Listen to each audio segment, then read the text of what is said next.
الحمد للہ وکفی والصلاة والسلام علی من لا نبی بعدہ اما بعد۔ معزز سامعین کرام، اس مختصر سے وقت میں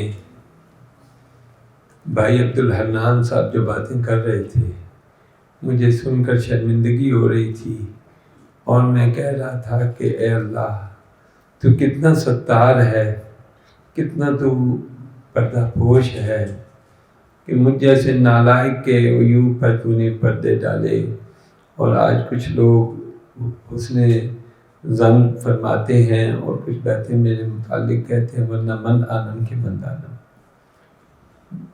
میں جب دیکھتا ہوں کہ مغرب میں اسلام کے خلاف یلغار ہے، اس یلغار کے سامنے ہمارے یہ جو نوجوانوں نے جذبہ ایمانی کے تحت ایک دیوار قائم کی ہے، یہ وہ دیوار ہے جو سد یاجوج ہے، جس نے یاجوج و ماجوج کو روک رکھا ہے، اور انشاءاللہ قیامت تک روکے رہیں گے۔ اسی طرح یہ جو دیواریں دین کی قائم کی جا رہی ہیں، یہ مغرب کی یلغار کے اور مغرب کے یاجوج و ماجوج کو روکنے کے لیے ہے۔ اللہ تبارک تعالی ان نوجوانوں کے جذبے میں، بھائی شفیق صاحب، بھائی عبدالحنان صاحب کے جذبے میں اللہ تبارک تعالی برکت دے، ان کے عزائم کو کامیاب فرمائے۔ اللہ تبارک تعالی اس ادارے کو اور اس جیسے تمام اداروں کو قیامت تک قائم فرمائے اور اس کی فیوز جاری فرمائے۔ اللہ کا شکر ہے کہ اللہ تبارک تعالی جس سے چاہے کام لے لیتا ہے دین کا۔ اللہ نے ان بھائیوں سے کام لیا اور آج یہ کام کے حوالے سے جانے جا رہے ہیں، اور الحمدللہ لوگ ان کے ساتھ مل رہے ہیں۔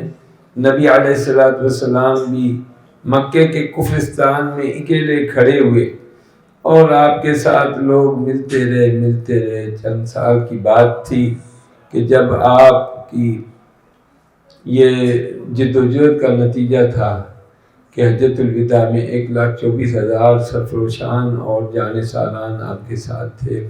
انشاءاللہ ہمارے ان بھائیوں کے بارے میں بھی مجھے دلی امید ہے اور یقین ہے کہ اللہ نے جس جذبے کے تحت ان سے یہ کام لینا شروع کیا ہے، یہ اس کی توفیق ہے کہ اس نے انہیں ہمت دی، اور میں یہی دعا کروں گا کہ اللہ تبارک تعالیٰ ان کے کام میں برکت دے۔ فرزدق نے ایک تفاخر کی محفل میں کہا تھا، اولئک آبائی فجئنی بمثلہم اذا جمعتک یا جریر المجامع۔ وہ اپنے آباء اجداد پر فخر کرتے تھے۔ مجھ جیسا نالائق کہہ سکتا ہے اس شعر کو تھوڑی سی تبدیلی کے ساتھ، اولئک ابنائی فجئنی بمثلہم اذا جمعتک یا جریر المجامع، کہ یہ میرے بیٹے ہیں، لاؤ ان جیسے بیٹے، ان جیسے صاحب کمال اور صاحب علم اور پھر جذبہ ایمانی سے بھرپور۔ اللہ تبارک تعالیٰ ان کی جہود طیبہ میں برکت دے اور اس ادارے کو مزید ترقی دے، اور اللہ تبارک تعالیٰ تمام شروں سے ما ظہر منہا وما بطن سے انہیں محفوظ رکھے۔ اللہ اخلاص کے ساتھ عمل کی توفیق عطا فرمائے، اور اس رمضان کا مہینہ جو رحمت، مغفرت اور جنت کی ضمانت اور جہنم سے چھٹکارے کا مہینہ ہے، اس کی برکات پوری نصیب فرمائے ہم سب کو، ہمارے صیام و قیام کو قبول فرمائے، اور اس ادارے کو اس رمضان کی برکات سے پورا حصہ ملے۔ وما علینا الا البلاغ۔ زندگی شعور سے، الحکمہ انٹرنیشنل۔